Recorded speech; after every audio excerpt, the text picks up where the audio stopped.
पर सीधी तकरार चल रही है। चुनाव आयोग और राहुल गांधी में आर पार है।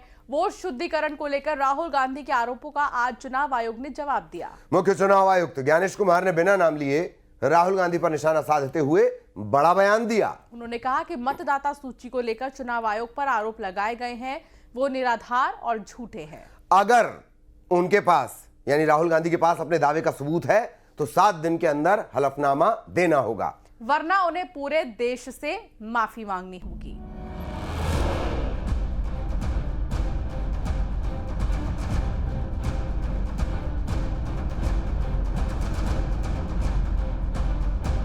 चुनाव आयोग ने वोट चोरी के आरोपों पर नेशनल मीडिया सेंटर में प्रेस कॉन्फ्रेंस की। राहुल गांधी का नाम लिए बिना ही chief election commissioner Gyanesh Kumar ने कहा कि पीपीटी प्रेजेंटेशन में दिखाया गया डेटा हमारा नहीं है।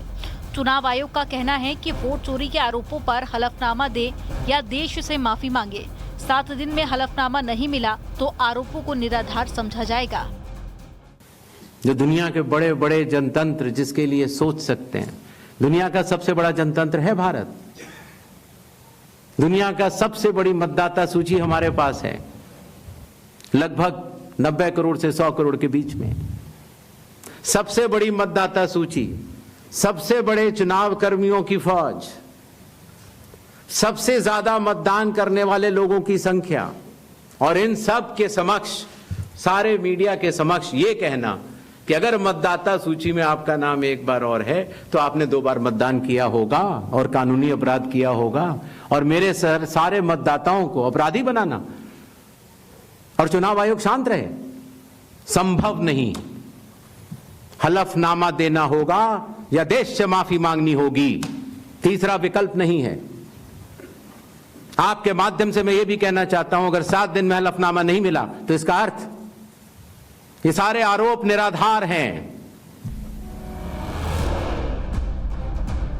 वहीं कांग्रेस का कहना है कि चुनाव आयोग की बातें तर्कहीन है। चुनाव आयोग बीजेपी के टूल के तौर पर बर्ताव कर रहा है, ऐसे में शक होना लाजमी है। विपक्ष को बराबर मानते हैं, अनुराग ठाकुर को नोटिस कब दे रहे हैं? राहुल जी की तो प्रेस वार्ता के बीच में आपने नोटिस दे दिया। अनुराग ठाकुर को तो अभी तक 3 दिन हो गए, नहीं मिला। आप बीजेपी के एजेंट बनने की अब आपकी उम्र नहीं है, आप एक आला अधिकारी रहे। हो सकता है आपको ये लालच होगा कि रिटायरमेंट के बाद कि बार बार वो अलग अलग पॉलिटिकल पार्टीज़ की मीटिंग्स बुलाते रहें, जैसे पहले किसी वक्त होती थी, उनसे चर्चा करते थे कि एक चीज़ पे, उनसे राय लेके आगे को क्या कोर्स ऑफ एक्शन होता है उसके हिसाब से काम करते। बिल्कुल मनमर्जी के साथ हो रहा है और फिर उसके बाद कह रहे हैं, मैं कहता हूँ उनकी एक हमाकत है इस बात की कि उन्होंने यहाँ तक कहा कि वो उनको माफ़ी मांगनी पड़ेगी। राहुल गांधी को माफ़ी तो उनको मांगनी है कि उन्होंने देश के साथ क्या कर रखा है। बीजेपी नेता उमा भारती का कहना है कि चुनाव आयोग हर शिकायत को सुनता है। अगर लोग आपको वोट नहीं कर रहे हैं तो आप खुद से आत्मचिंतन करें।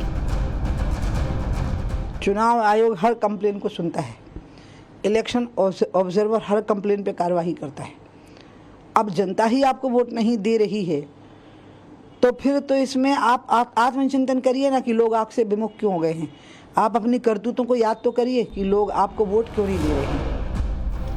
वहीं समाजवादी पार्टी का कहना है कि चुनाव आयोग असली मुद्दे छुपाकर बात को घुमा रहा है। चुनाव आयोग आम आदमी के वोटों की चोरी कर रहा है। हम लोग पिछले 1 साल से लगातार कह रहे हैं कि लोकसभा चुनाव में भाजपा ने वोट चोरी करने का काम किया था, तो 1 साल से चुनाव आयोग ने प्रेस कॉन्फ्रेंस या खंडन क्यों नहीं किया?